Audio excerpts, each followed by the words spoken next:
Lincoln. Lincoln, say hi. Hi. Today we're in the 8934 blue truck. We're gonna take it up to this little dirt road called Arctic Valley up here in Anchorage, Alaska. It's no off-road rail. It's not an off-road trail or anything like that. Just a dirt road up to the mountain. So go up there, check out the sceneries. My boy wants to play up there in the mountain with his little dump truck. And I'll give you guys a quick walk around of this Toyota.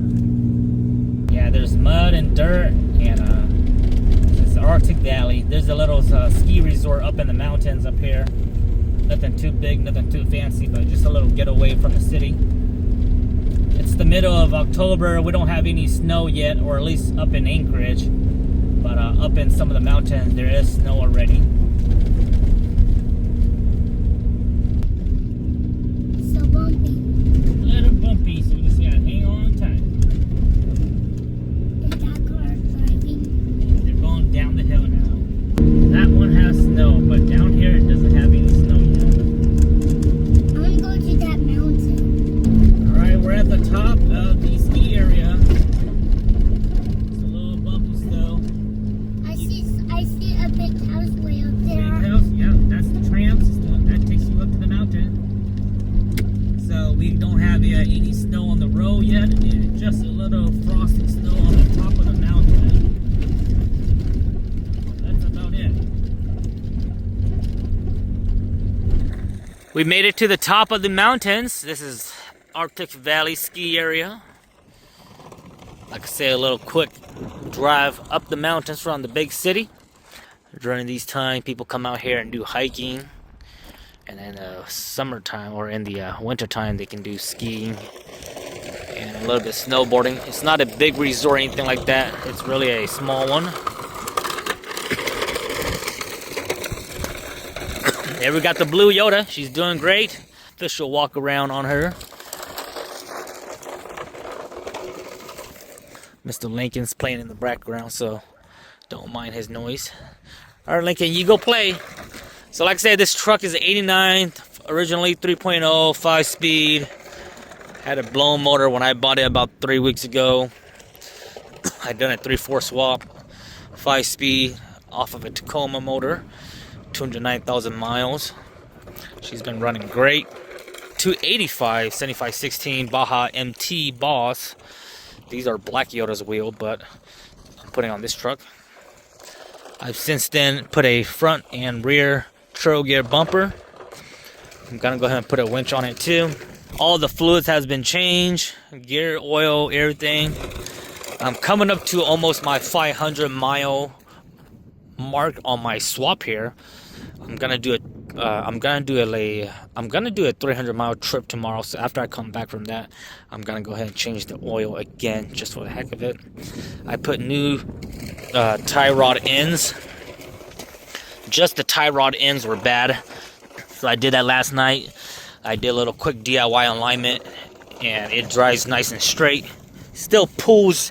It likes to drift a little bit, but it doesn't pull anymore to the passenger.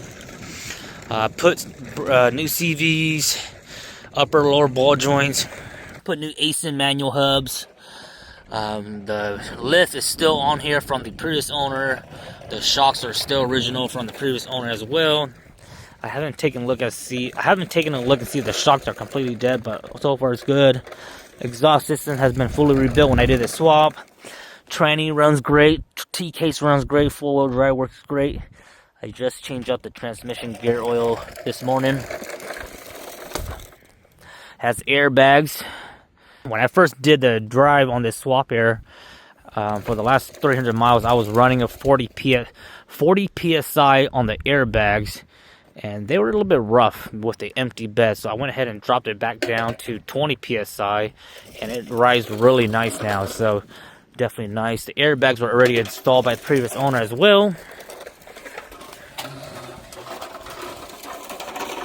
This truck, the e-brake has been deactivated, so that's one of my goals, to get the e-brake back on. You can see the rear diff breather, and I went ahead and delete the LSPV on it, so it runs good. And that's the rear end. Stay there, baby. I wonder what this is. This better not be brakes. Oh, that's oil, guys. This is brake fluid. We have brake fluid leaking. Oh snap! When we're gonna be going downhill, my brake fluid is leaking right here. I don't know where that came from. I just did the LSPV delete, which is up here, and I haven't got any leaks yet, but now it's leaking right here. I didn't touch this one here. I was gonna extend this brake line anyways, so we might have to go back home and hopefully we'll be fine. We're going downhill. We don't want to lose our brakes, guys. This truck didn't have a tailgate when I bought it, so I got one off of a Toyota Buddy, 75 bucks. It's originally white. And then I bought the bed liner, the plastic bed liner off of another Toyota Buddy. Haven't decided if I wanted to paint this tailgate yet. I'm just leaving it white for now. Don't really care too much about it. Worst case is I'll just do black on it. I'll spray paint it black, but I'll get the paint that's kind of like a texture. And then that's about it right there.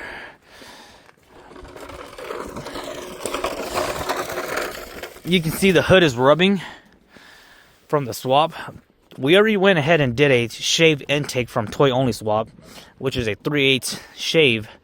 And all my setup has been the shave intake, and it doesn't rub. But the reason why it's rubbing on this setup is that when I yanked out the 3.0 from this truck, the 3.0 engine mounts from this truck was brand new. So they used brand new isolators on the 3.0 engine mounts. And I think these isolators are a little bit more thicker than the factory ones. So sometime this week I'm gonna go ahead and try to remove them and put some used 3.0 isolator, and hopefully that will lower it. But right now we are kind of rubbing, so I do have to address that. That's on my to-do list, high priority, because I don't want to start rubbing to my intake and do any more damage than what it is right there. And you can feel it. It's solid right there because it's right on the plenum. Other than that, she's been a good truck. Interior's been put back together.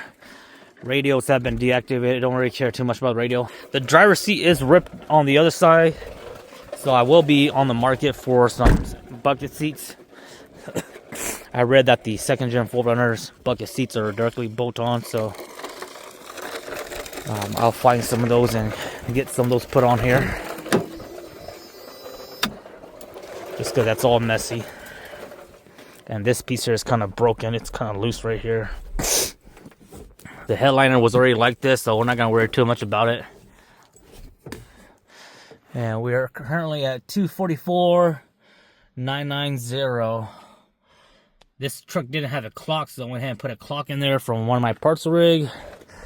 And we got the Husky floor mats on there. And this truck has factory 410. Black Yoda has 488 on its rig. And also Black Yoda has a Spartan locker on the rear 488. I'm gonna go ahead and take out that rear 488 on Black Yoda, put it on here, and then I have a spare front and rear open 488.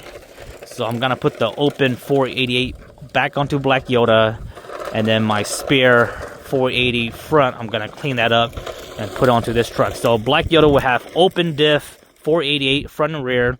Blue Yoda is gonna have open diff 488 on the front, and then also 488 Spartan locker on the rear. Because I don't plan to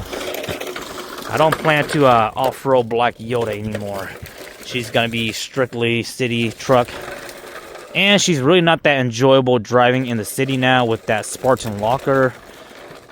It's just definitely better for a off-road rig. Cosmetic wise, body wise, I don't plan to do anything no more to her. Like I said, I might paint this tailgate. That's about it. The bumpers are all good. I might take out my 10K winch, my X-Bow 10K winch from Black Yoda. I haven't actually used that winch at all. It's been on Black Yoda for almost a year and a half now. So I might take that winch off and put it onto this truck, or I might just buy another X-Bow winch and throw it onto here. Because I have an X-Bow winch on Black Yoda, and then I have an X-Bow winch that I carry with me for my trailer to winch up my vehicles. So I have two X-Bow 10K winch, and they work amazing. They're like $400 on Amazon. but I think I might just take the one off Black Yoda and slap it on here. But at the same time, it's more of a hassle to remove it and transfer it over. And then if I do that on Black Yoda, I also have to put her original grill on, because the grill that I have on Black Yoda, I cut it for the winch to clear. So if I put a winch on this truck, I have to cut this grill as well, or I might have to swap grills. So it is what it is. Let me show you guys the engine bay, because obviously it's a 3.4 unit. And then you guys can see I also did the Spiker engineering. They're directly bolts on. It takes less than 10 minutes to install. I have them on Black Yoda as well. It's about $100. Definitely worth it, guys. It's way better. Like, you guys saw how easy it was. I can just do it with my hand and still film. The copper radiator. This is a used good copper radiator that we got from the parts rig that we got this year. This was from the Forerunner, the white Forerunner that we got from this year from the parts rig, the $500 Forerunner. And like I said, she's a bit dirty because last weekend my dad and us, we took it out to go do some little small game hunting. Didn't do any crazy off-roading, but just from the splashing roads and the potholes and stuff. The intake is still temporary, guys. This intake here is just a temporary one. It's still loose right now. I plan to do this style, go back to the 3.4 air box, and then cut up the fender and put a snorkel. I have snorkels already for this truck and Black Yoda, but I'm not going to do snorkel for Black Yoda anymore. And then also, I want to do snorkel on this rig. So this is for temporary, just to get me by. I think during the winter time, when I have some time off, I'll go ahead and take the time to do snorkel. So right now it's just kind of yanked in there. This is the ECU box. It's waterproof protected, so that stays in there versus being in the kick panel. When I did the swap, I did run into some issue where I was having a bogging issue. That was the MAF issue, so I swapped the MAF. And then after that, I had a high idle issue. 1300 RPM, 1400 RPM. It wouldn't go down. I cleaned the IAC valve, cleaned the throttle body, no difference. And then I went ahead and swapped out throttle bodies with another one, and this was a good throttle body. I don't know why I did that, because when I took this engine out of the Tacoma, I heard it ran, and I let it ran for a long time, and it wasn't having any issue. But for some reason, it just happens like that. So it is what it is. But it's running good now. She idles 800, 900, 700. And no crazy knock or tick, anything like that. Like I said, we're coming up to our 500-mile mark on our swap here, so I might just change my oil again, just for the heck of it. Brake rotors are good. Like I said, they have used brake rotors and used brake pads. They're all good like that. I did went ahead and swap out the brake calipers on the driver's side, or passenger side, with the used one. But other than that, they're all good. When I do my 488 diffs, I'll go ahead and do my rear axle bearings and rear axle seal.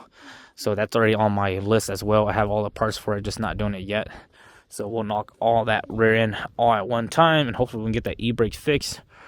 But for the meantime, I do carry that rubber chalk with me all the time. And other than that, guys, she's running good. Like I said, the long-term goal is to hopefully solid axle swap this rig. But, you know, right now, you know, dumped so much money into this rig, bought my Tundra, and, you know, I just have to kind of wait for a while before I can do anything else to it. And right now, I'm enjoying it the way it is, man. She runs amazing. She drives great. She's just a really fun truck right now. So she is what it is right now. Like I said, the brake lift is not too bad. And like I said, we're not doing any crazy off-roading. We do have to address that rear brake line, though, because I just noticed it. It just started leaking now. So I think that rubber line is just going bad. So after double checking, when I did the LSPV delete, one of the line gets delete right here. You guys saw that? This is the T. It gets plugged up with the dry line bolt. So this line gets deleted. I didn't remove it off the truck yet because it's not really worth it. But there's still brake fluid in it. So I think after all the wobbling and the shaking on the drive here, my line is not leaking. So my rubber line's not leaking. There's that line that was deleted. It was pointing down. And I think the brake fluid from it was dripping onto here, which made it look like I was leaking. So we're not leaking after all, guys. It's not from the rubber line. I'll put it right here, and if this gets leaky once we get back down the mountain, then we'll know that it's from this line here. So nothing to worry about. We still got brakes. Well, guys, I hope you guys enjoyed this quick walk around. Like I said, it's not a fully thorough walk around, but once I do anything else to her, I'll let you guys know. Hope you guys enjoy. If you guys want to see more content, NuttyNu_454 on my Instagram. Daily stories, updates, and stuff like that. Lots of fun. See you guys next time. Man. Keep going.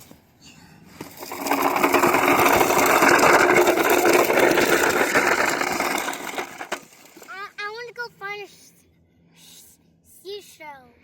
Oh, that's at the ocean, baby. We're in the mountains. Yeah. Sorry. I'm going to go find one. Oh, the ocean. You see the ocean way over there? That's the ocean. Yeah. Where the sun is, that's where the ocean is.